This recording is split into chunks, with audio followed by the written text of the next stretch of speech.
यदि नरेंद्र मोदी जी को आपको मालूम नहीं था कि गलवान घाटी में फिंगर 4 तक चीनी सैनिक आके कब्जा कर दिए, तो ऐसी नालायक सरकार को 1 मिनट भी सत्ता में रहने का हक नहीं है, इस्तीफा दो और घर चले जाओ। और यदि आपको जानकारी हो गई थी तो आप तो देशद्रोही हैं, आप पर तो देशद्रोह का मुकदमा चलना चाहिए कि हमारे सीमा पर कब्जा कर लिया और आप मौन धारण किए, आप देश में जश्न मना रहे थे। दूसरी बात मैं कहना चाहता हूं कि जब चीन ने हमारे देश में कब्जा कर लिया तो चीन से एलईडी मंगा करके, वर्चुअल रैली करके हमारे देश के चीनी सामान से हमारे देश की सरकार का जश्न क्यों मनाया जा रहा है? यह भी देशद्रोह है।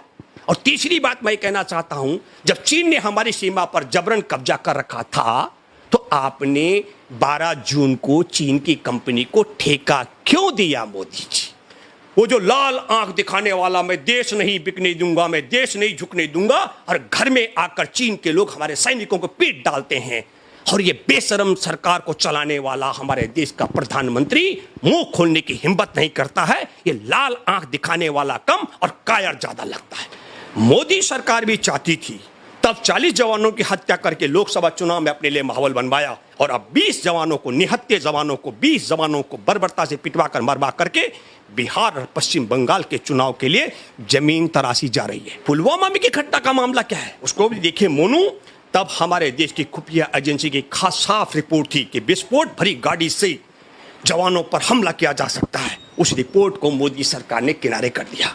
दूसरी बात, आला अधिकारियों ने कहा कि हमारे जवानों को जिंदा पहुंचाने के लिए एक तरीका है, आप इनको हवाई जहाज से लिफ्ट कर दो, क्योंकि बहुत प्रामाणिक रिपोर्ट थी। जैसे आंतरिक सुरक्षा मंत्रालय की रिपोर्ट चीन ने मानी, ऐसे हमारे सरकार भी मानती थी, लेकिन हमारे सरकार का उद्देश्य कुछ अलग था।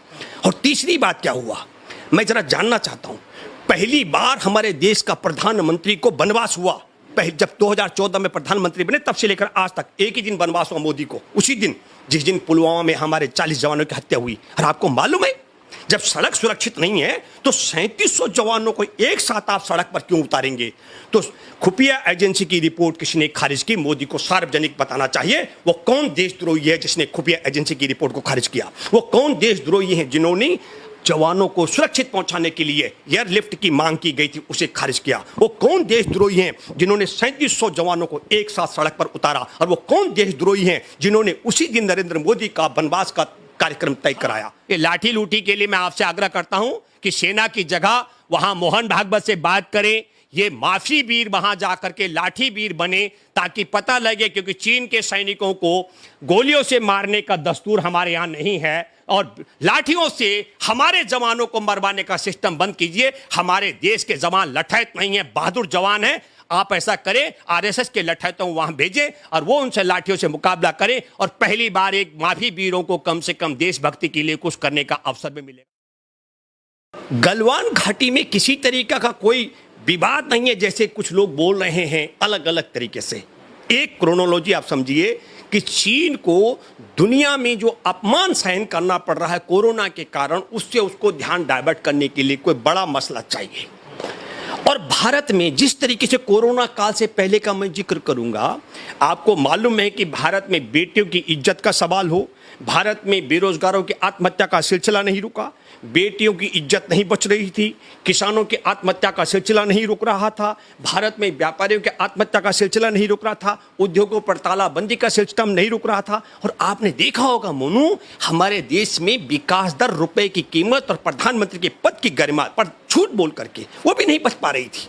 और फिर कोरोना और ऊपर से आ गया, और कोरोना में भी क्या हुआ, कोरोना से और लोगों को नफरत हो गई इस दल से, खास करके भाजपा मोदी सरकार से। क्यों?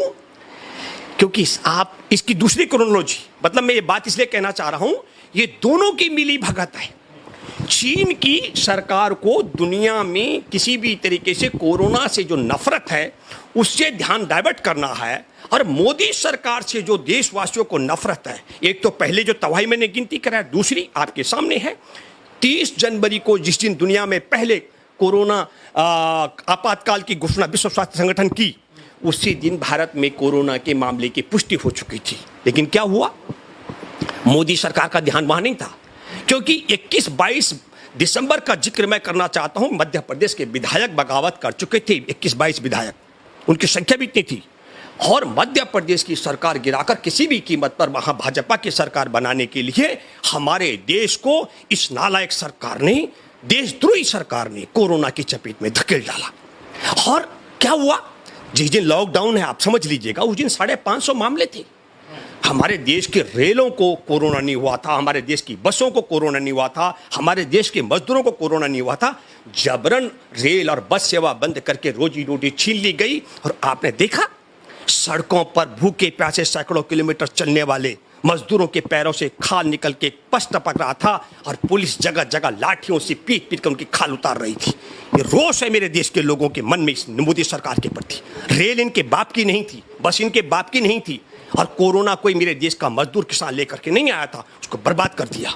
आपने देखा भूख से चलते चलते लोगों की जान चली गई। आपने देखा कि पैदल चलते चलते लोग, भूख से चलने वालों को गाड़ियों ने रौंद के मार डाला, गाड़ियां पलट करके उसके नीचे दब के मरे, रेल की पटरी पर कट के मरे लोग। ये जो नफरत मोदी सरकार के खिलाफ थी, इसको भी एक बड़ा एजेंडा चाहिए था। जैसे मैं आम चुनाव की बात करूंगा, लोकसभा की 14 फरवरी, मैं 2019 का जिक्र करना चाहूंगा। पुलवामा में की घटना का मामला क्या है उसको भी देखिए मोनू। तब हमारे देश की खुफिया एजेंसी की खास साफ रिपोर्ट थी कि विस्फोट भरी गाड़ी से जवानों पर हमला किया जा सकता है। उस रिपोर्ट को मोदी सरकार ने किनारे कर दिया। दूसरी बात, आला अधिकारियों ने कहा कि हमारे जवानों को जिंदा पहुंचाने के लिए एक तरीका है, आप इनको हवाई जहाज से लिफ्ट कर दो, क्योंकि बहुत प्रामाणिक रिपोर्ट थी। जैसे आंतरिक सुरक्षा मंत्रालय की रिपोर्ट चीन ने मानी, ऐसे हमारे सरकार भी मानती थी, लेकिन हमारे सरकार का उद्देश्य कुछ अलग था। और तीसरी बात क्या हुआ, मैं जरा जानना चाहता हूं। पहली बार हमारे देश का प्रधानमंत्री को वनवास हुआ, जब 2014 में प्रधानमंत्री बने तब से लेकर आज तक एक ही दिन वनवास हुआ मोदी को, उसी दिन जिस दिन पुलवामा में हमारे 40 जवानों की हत्या हुई। और आपको मालूम है, जब सड़क सुरक्षित नहीं है तो 3700 जवानों को एक साथ आप सड़क पर क्यों उतारेंगे? तो खुफिया एजेंसी की रिपोर्ट किसी ने खारिज की, मोदी को सार्वजनिक बताना चाहिए वो कौन देशद्रोही है जिसने खुफिया एजेंसी की रिपोर्ट को खारिज किया। वो कौन देशद्रोही है जिन्होंने जवानों को सुरक्षित पहुंचाने के लिए एयरलिफ्ट की मांग की गई थी उसे खारिज किया। वो कौन देशद्रोही हैं जिन्होंने 3700 जवानों को एक साथ सड़क पर उतारा? और वो कौन देशद्रोही हैं जिन्होंने उसी दिन नरेंद्र मोदी का वनवास का कार्यक्रम तय कराया? और वो कौन देशद्रोही हैं जिन्होंने उन जवानों का जो बीमा की रकम जमा होनी थी वो बीमा की रकम जमा नहीं कराई, उनके परिवारों को आज तक आर्थिक मदद नहीं मिल पाई। तो मैं अब दूसरी बात बताता हूं। मोदी सरकार भी चाहती थी तब 40 जवानों की हत्या करके लोकसभा चुनाव में अपने लिए माहौल बनवाया, और अब 20 जवानों को, निहत्थे जवानों को, 20 जवानों को बर्बरता से पिटवा कर मरवा करके बिहार और पश्चिम बंगाल के चुनाव के लिए जमीन तराशी जा रही है। मामला यही नहीं है मोनू जी, शर्म और अफसोस की बात है। विदेश मंत्री चीन का बोलता है कि हमारे चीनी सैनिक भारत की सीमा में नहीं घुसे, अपनी सीमा में थे, गलवान घाटी हमारी है। और भारत में सत्ता पक्ष के दो बड़े वक्ता, एक शहनवाज हुसैन जो पूर्व मंत्री रह चुके हैं और एक डॉक्टर संबित पात्रा, दोनों ने कहा कि भारत की 1 इंच सुई की नोक के बराबर जमीन, चीन के लोग हमारी सुई की नोक के बराबर जमीन पर नहीं है। इसका मतलब बड़ा साफ आप समझ लीजिएगा। इसका मतलब हुआ कि जिस जमीन पर चीन के लोग फिंगर 4 में बैठे हुए हैं, आज भी अभी मैं आपसे बात कर रहा हूं, फिंगर 4 में बैठे हुए हैं, और भाजपा, चीन कह रहा है कि वो जमीन हमारी है, जबकि हमारे, मैं उदाहरण देना चाहता हूं, मेजर जनरल अश्विनी शिवाज जो लाइव कई जगह बोल चुके हैं, उन्होंने वहां ड्यूटी की है। और मैं आपके माध्यम से देश के तमाम उन पूर्व सैनिकों से आग्रह करना चाहता हूं, यदि मैं झूठ बोल रहा हूं तो आपको खुलासा करना चाहिए कि भूपेंद्र रावत झूठ बोल रहा है, और यदि मैं सच बोल रहा हूं तो आप सब लोगों को भी देश की मां के, हमारी मातृभूमि के लिए, मुझे लगता है कि नरेंद्र मोदी की सरकार ने हमारे जो, अब मैं ये मानता हूं जम्मू कश्मीर और लद्दाख का विभाजन शायद इसलिए किया है कि बहुत बड़ा हिस्सा ये चीन को बेचने वाले हैं। 5 बार भारत का प्रधानमंत्री चीन गया, 5 बार। अब मैं ये बात कहना चाह रहा हूं, हमारे देश के 20 जवानों ने मातृभूमि की हिफाजत के लिए कुर्बानी दे दी, अपनी शहादत दे दी, और ये नालायक कह रहे हैं कि हमारे देश की 1 इंच जमीन चीन के पास नहीं है, चीनियों के पास नहीं है। तो इसका मतलब यह हुआ, चीनी कह रहे हैं कि भारतीय हमारी सीमा में घुसे, और यह भी मानते हैं कि जहां हमारे जवान गए थे, मैं किसकी बात कर रहा हूं? मैं सत्ता पक्ष भारतीय जनता पार्टी और केंद्र सरकार की बात कर रहा हूं। इनके बयानों से आप बयान सुनिए। पूर्व केंद्रीय मंत्री शहनवाज हुसैन ने कहा कि बिल्कुल 1 इंच जमीन पर चीन का कब्जा नहीं है। और संबित पात्रा ने भी कहा कि एक जो होता है आपका पत्ते की नोक के बराबर जमीन चीन के पास नहीं है। और हमारे देश के जवान जिन्होंने शहादत दी वो मानते हैं कि फिंगर 8 तक हमारी जमीन हम पेट्रोलिंग करते थे और फिंगर 4 पर जहां पर उनका कब्जा है चीन का, वो सामरिक दृष्टि से बहुत अच्छी जगह है। हमारे लोग, भारत की सेना वहीं से इन सब लोगों को वॉच करती थी, चीन की एक्टिविटीज को। तो मैं कुछ सवाल करना चाहता हूं, अगर मिली भगत नहीं है तो 5 मई को आदरणीय मोदी जी आप देश को बताएं, जबकि 5 मई को फिंगर 4 पर चीन के सैनिक आकर कब्जा कर दिए थे, तो आपने इस पर मौन धारण क्यों करके रखा? 25 मई को आपके केंद्रीय अध्यक्ष नड्डा घोषणा करते हैं कि वह भारत में 750 वर्चुअल रैली करेंगे और वो 1000 राज्य स्तरीय रैली करेंगे और वो ये रैलियां होंगी जो चीन से मंगाई गई एलईडी पर है। मैं ये बात इसलिए कहना चाह रहा हूं कि 5 मई को सैनिक घुसते हैं चीन के, कब्जा करते हैं। 25 मई को राष्ट्रीय जश्न की तैयारी होती है मोदी के कार्यकाल दूसरे के 1 साल को लेकर के, और 7 जून से कार्यक्रम भी शुरू हो जाता है। 6 जून से मीटिंगों का सिलसिला शुरू होता है हमारा और चीन के सैनिकों का। हर 12 जून को चीन की एक कंपनी है STEC, उसको 1126 करोड़ रुपए का ठेका भारत सरकार दे देती है। तो मतलब हमारे देश की केंद्र सरकार, मोदी सरकार के 1 साल के वर्ष के कार्यकलापों को घर घर पहुंचाने के लिए चीन के एलईडी मंगाए जाते हैं लाखों की संख्या में। अकेले चीन पहली सभा 72,000 एलईडी लगाए गए थे बिहार में। अब दूसरी घटना कि बिल्कुल मौन धारण किया जाता है। तीसरी घटना, मैं क्रोनोलॉजी की बात करता हूं, 5 बार प्रधानमंत्री जाते हैं चीन और 5 तारीख को ही चीन का आंतरिक सुरक्षा मंत्रालय रिपोर्ट सबमिट करता है कि देखो साहब, हमारी इमेज देश की बहुत दुनिया में बेकार है। और 5 ही तारीख को, एक क्रोनोलॉजी देखो, 5 ही तारीख को घुसता है चीन का सैनिक हमारी गलवान घाटी के अंदर, जो निर्विवादित जमीन, कभी विवाद हुआ ही नहीं है। मैं कुछ थोड़ी कर रहा हूं, पूरे जो हमारे सेना के आले ओहदे पर भी रहे और सिपाही से लेकर जो जवान रिटायर हुए उनसे आप पूछ सकते हैं। हाँ, मैं ये जानना चाहता हूं, यदि नरेंद्र मोदी जी को आपको मालूम नहीं था कि गलवान घाटी में फिंगर 4 तक चीनी सैनिक आके कब्जा कर दिए, तो ऐसी नालायक सरकार को 1 मिनट भी सत्ता में रहने का हक नहीं है। इस्तीफा दो और घर चले जाओ। और यदि आपको जानकारी हो गई थी तो आप तो देशद्रोही है, आप पर तो देशद्रोह का मुकदमा चलना चाहिए कि हमारे सीमा पर कब्जा कर लिया और आप मौन धारण किए, आप देश में जश्न मना रहे थे। दूसरी बात मैं कहना चाहता हूं कि जब चीन ने हमारे देश में कब्जा कर लिया तो चीन से एलईडी मंगा करके, वर्चुअल रैली करके हमारे देश के चीनी सामान से हमारे देश की सरकार का जश्न क्यों मनाया जा रहा है? यह भी देशद्रोह है। और तीसरी बात मैं कहना चाहता हूं, जब चीन ने हमारी सीमा पर जबरन कब्जा कर रखा था तो आपने 12 जून को चीन की कंपनी को ठेका क्यों दिया मोदी जी? और मैं चौथी बात कहना चाहता हूं, हमारे देश में सुशांत सिंह राजपूत एक कलाकार है, उसने आत्महत्या कर दी। भाई बहुत दुख और अफसोस है कि आत्महत्या कर दी। 14 जून को आत्महत्या करता है। जैसे ये सूचना सामाजिक रूप में, मैं कहता हूं मीडिया के माध्यम से उजागर होती है, हमारे देश का प्रधानमंत्री तत्काल शोक व्यक्त करते हैं। ये इतना एक्टिव हमारे प्रधानमंत्री हैं।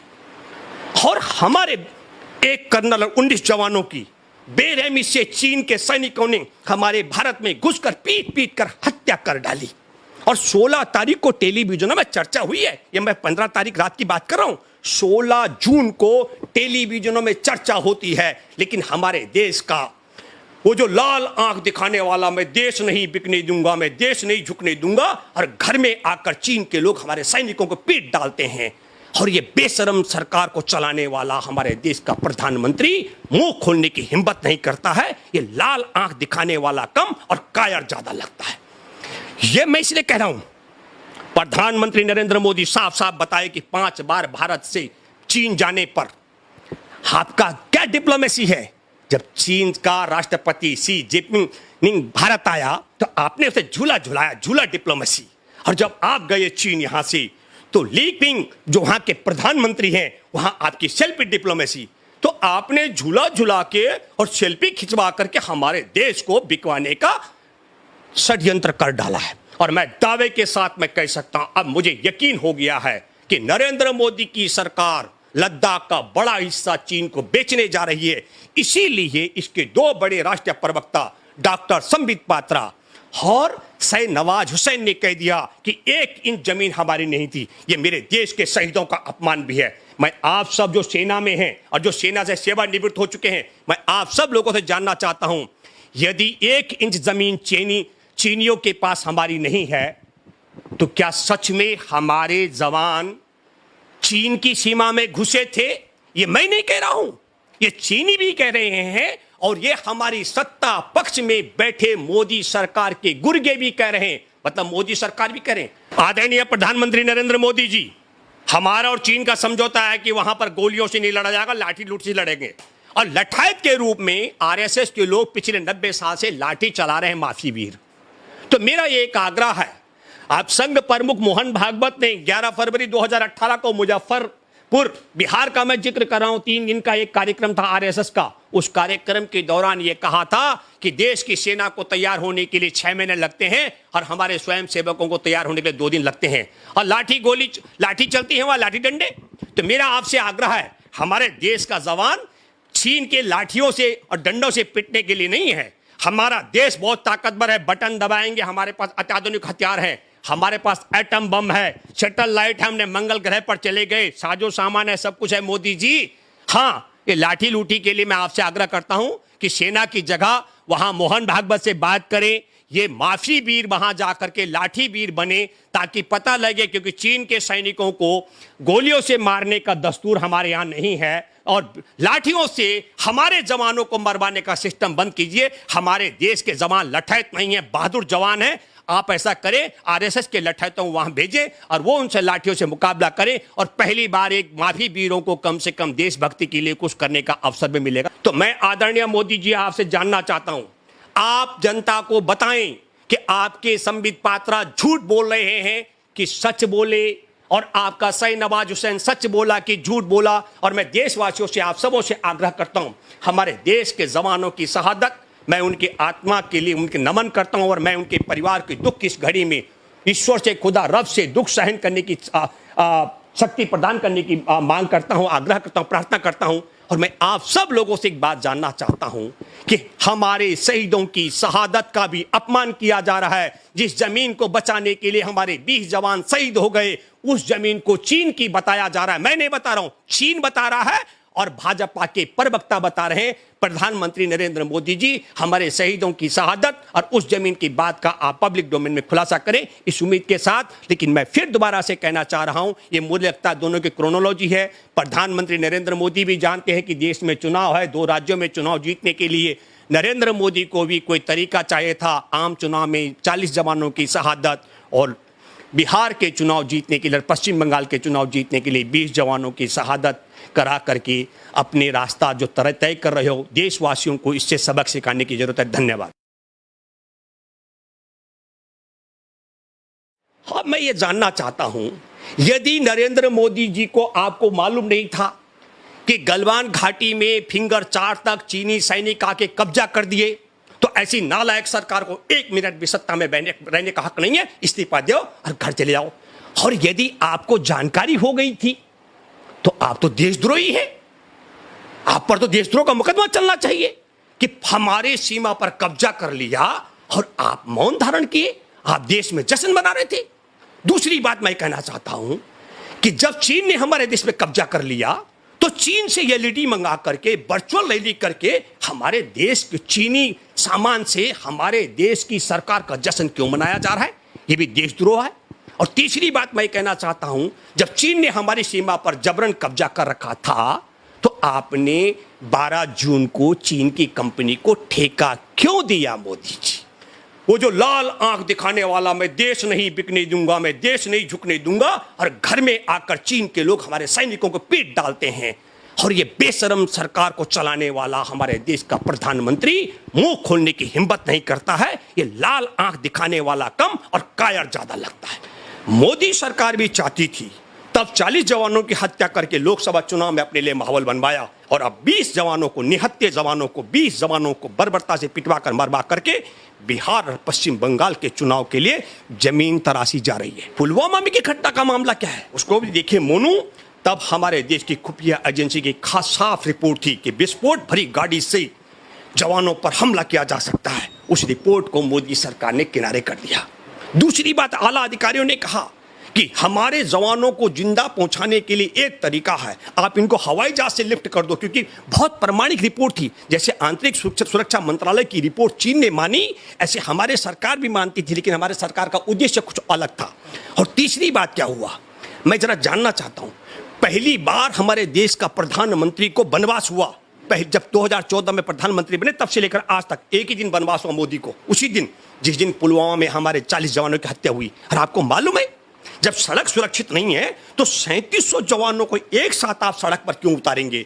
तो खुफिया एजेंसी की रिपोर्ट किसी ने खारिज की, मोदी को सार्वजनिक बताना चाहिए वो कौन देशद्रोही है जिसने खुफिया एजेंसी की रिपोर्ट को खारिज किया। वो कौन देशद्रोही है जिन्होंने जवानों को सुरक्षित पहुंचाने के लिए एयरलिफ्ट की मांग की गई थी उसे खारिज किया। वो कौन देशद्रोही हैं जिन्होंने 3700 जवानों को एक साथ सड़क पर उतारा? और वो कौन देशद्रोही हैं जिन्होंने उसी दिन नरेंद्र मोदी का वनवास का कार्यक्रम तय कराया? ये लाठी लूटी के लिए मैं आपसे आग्रह करता हूं कि सेना की जगह वहां मोहन भागवत से बात करें, ये माफी वीर वहां जाकर के लाठी वीर बने, ताकि पता लगे, क्योंकि चीन के सैनिकों को गोलियों से मारने का दस्तूर हमारे यहां नहीं है, और लाठियों से हमारे जवानों को मरवाने का सिस्टम बंद कीजिए। हमारे देश के जवान लठैत नहीं है, बहादुर जवान है। आप ऐसा करें, आरएसएस के लठैतों वहां भेजें और वो उनसे लाठियों से मुकाबला करें, और पहली बार एक माफी वीरों को कम से कम देशभक्ति के लिए कुछ करने का अवसर भी मिलेगा। गलवान घाटी में किसी तरीका का कोई विवाद नहीं है जैसे कुछ लोग बोल रहे हैं अलग अलग तरीके से।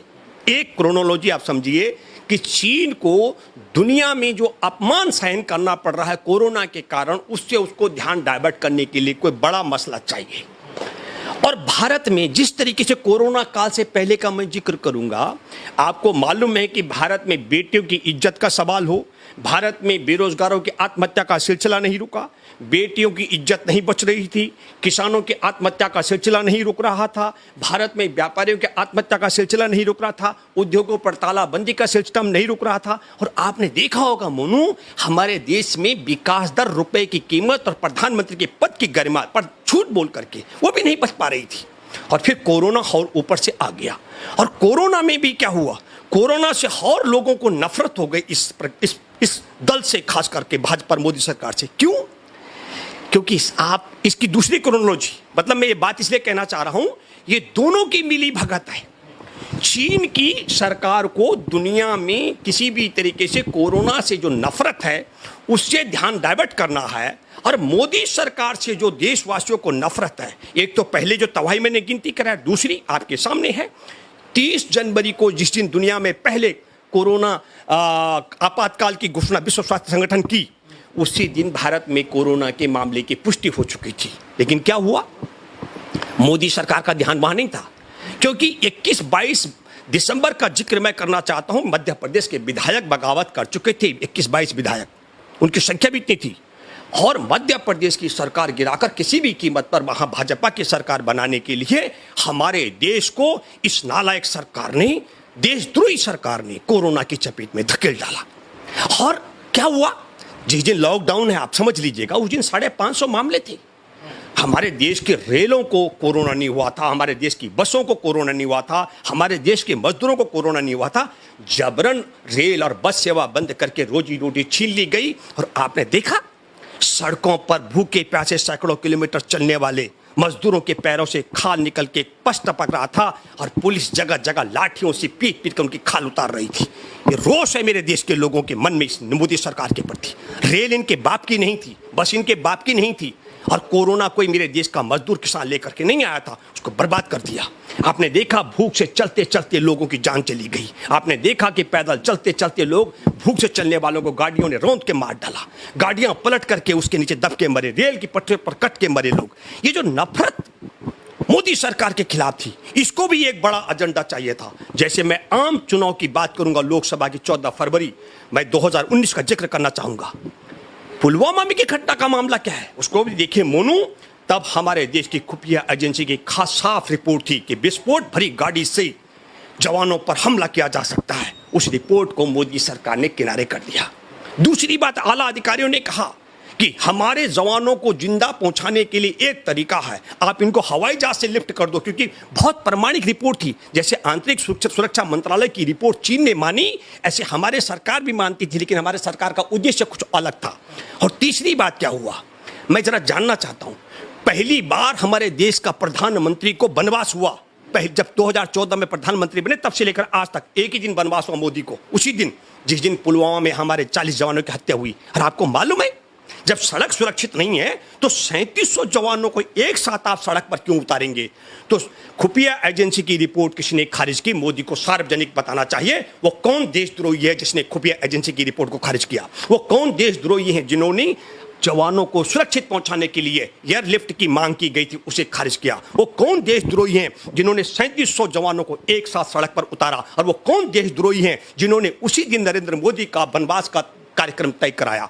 हर वो कौन देशद्रोही हैं जिन्होंने उन जवानों का जो बीमा की रकम जमा होनी थी वो बीमा की रकम जमा नहीं कराई, उनके परिवारों को आज तक आर्थिक मदद नहीं मिल पाई। तो मैं अब दूसरी बात बताता हूं। मोदी सरकार भी चाहती थी तब 40 जवानों की हत्या करके लोकसभा चुनाव में अपने लिए माहौल बनवाया, और अब 20 जवानों को, निहत्थे जवानों को, 20 जवानों को बर्बरता से पिटवा कर मरवा करके बिहार और पश्चिम बंगाल के चुनाव के लिए जमीन तराशी जा रही है। मैं मामला यही नहीं है मोनू जी, शर्म और अफसोस की बात है। विदेश मंत्री चीन का बोलता है कि हमारे चीनी सैनिक भारत की सीमा में नहीं घुसे, अपनी सीमा में थे, गलवान घाटी हमारी है। और भारत में सत्ता पक्ष के दो बड़े वक्ता, एक शहनवाज हुसैन जो पूर्व मंत्री रह चुके हैं और एक डॉक्टर संबित पात्रा, दोनों ने कहा कि भारत की 1 इंच सुई की नोक के बराबर जमीन चीन के लोग हमारी सुई की नोक के बराबर जमीन पर नहीं है। इसका मतलब बड़ा साफ आप समझ लीजिएगा। इसका मतलब हुआ कि जिस जमीन पर चीन के लोग फिंगर 4 में बैठे हुए हैं, आज भी अभी मैं आपसे बात कर रहा हूं, फिंगर 4 में बैठे हुए हैं, और भाजपा चीन कह रहा है कि वो जमीन हमारी है, जबकि हमारे, मैं उदाहरण देना चाहता हूं, मेजर जनरल अश्विनी शिवाज जो लाइव कई जगह बोल चुके हैं, उन्होंने वहां ड्यूटी की है। और मैं आपके माध्यम से देश के तमाम उन पूर्व सैनिकों से आग्रह करना चाहता हूं, यदि मैं झूठ बोल रहा हूं तो आपको खुलासा करना चाहिए कि भूपेंद्र रावत झूठ बोल रहा है, और यदि मैं सच बोल रहा हूं तो आप सब लोगों को भी देश की मां के, हमारे मातृभूमि के लिए, मुझे लगता है कि नरेंद्र मोदी की सरकार ने हमारे जो, अब मैं ये मानता हूं जम्मू कश्मीर और लद्दाख का विभाजन शायद इसलिए किया है कि बहुत बड़ा हिस्सा ये चीन को बेचने वाले हैं। 5 बार भारत का प्रधानमंत्री चीन गया, 5 बार। अब मैं ये बात कहना चाह रहा हूं, हमारे देश के 20 जवानों ने मातृभूमि की हिफाजत के लिए कुर्बानी दे दी, अपनी शहादत दे दी, और ये नालायक कह रहे हैं कि हमारे देश की 1 इंच जमीन चीन के पास नहीं है, चीनियों के पास नहीं है। तो इसका मतलब ये हुआ, चीनी कह रहे हैं कि भारतीय हमारी सीमा में घुसे, और ये भी मानते हैं कि जहां हमारे जवान गए थे, मैं किसकी बात कर रहा हूं, मैं सत्ता पक्ष भारतीय जनता पार्टी और केंद्र सरकार की बात कर रहा हूं। इनके बयानों से आप बयान सुनिए। पूर्व केंद्रीय मंत्री शहनवाज हुसैन ने कहा कि बिल्कुल 1 इंच जमीन पर चीन का कब्जा नहीं है, और संबित पात्रा ने भी कहा कि एक जो होता है आपका पत्ते की नोक के बराबर जमीन चीन के पास नहीं है। और हमारे देश के जवान जिन्होंने शहादत दी वो मानते हैं कि फिंगर 8 तक हमारी जमीन, हम पेट्रोलिंग करते थे, और फिंगर 4 पर जहां पर उनका कब्जा है चीन का, वो सामरिक दृष्टि से बहुत अच्छी जगह है। हमारे लोग, भारत की सेना वहीं से इन सब लोगों को वॉच करती थी, चीन की एक्टिविटीज को। तो मैं कुछ सवाल करना चाहता हूं, अगर मिली भगत नहीं है तो 5 मई को आदरणीय मोदी जी आप देश को बताएं, जबकि 5 मई को फिंगर 4 पर चीन के सैनिक आकर कब्जा कर दिए थे, तो आपने इस पर मौन धारण क्यों करके रखा? 25 मई को आपके केंद्रीय अध्यक्ष नड्डा घोषणा करते हैं कि वो भारत में 750 वर्चुअल रैली करेंगे और वो 1000 राज्य स्तरीय रैली करेंगे और वो ये रैलियां होंगी जो चीन से मंगाई गई एलईडी पर है। मैं ये बात इसलिए कहना चाह रहा हूं कि 5 मई को सैनिक घुसते हैं चीन के, कब्जा करते हैं। 25 मई को राष्ट्रीय जश्न की तैयारी होती है मोदी के कार्यकाल दूसरे के 1 साल को लेकर के, और 7 जून से कार्यक्रम भी शुरू हो जाता है। 6 जून से मीटिंगों का सिलसिला शुरू होता है हमारा और चीन के सैनिकों का। हर 12 जून को चीन की एक कंपनी है STEC, उसको 1126 करोड़ रुपए का ठेका भारत सरकार दे देती है। तो मतलब हमारे देश की केंद्र सरकार, मोदी सरकार के 1 साल के वर्ष के कार्यकलापों को घर घर पहुंचाने के लिए चीन के एलईडी मंगाए जाते हैं लाखों की संख्या में। अकेले चीन पहली सभा 72,000 एलईडी लगाए गए थे बिहार में। अब दूसरी घटना कि बिल्कुल मौन धारण किया जाता है। तीसरी घटना, मैं क्रोनोलॉजी की बात करता हूं, 5 बार प्रधानमंत्री जाते हैं चीन, और 5 तारीख को ही चीन का आंतरिक सुरक्षा मंत्रालय रिपोर्ट सबमिट करता है कि देखो साहब, हमारी इमेज देश की बहुत दुनिया में बेकार है। और 5 ही तारीख को, एक क्रोनोलॉजी देखो, 5 ही तारीख को घुसता है चीन का सैनिक हमारी गलवान घाटी के अंदर, जो निर्विवादित जमीन, कभी विवाद हुआ ही नहीं है। मैं कोई थोड़ी कर रहा हूं, पूरे जो हमारे सेना के आले ओहदे पर भी रहे और सिपाही से लेकर जो जवान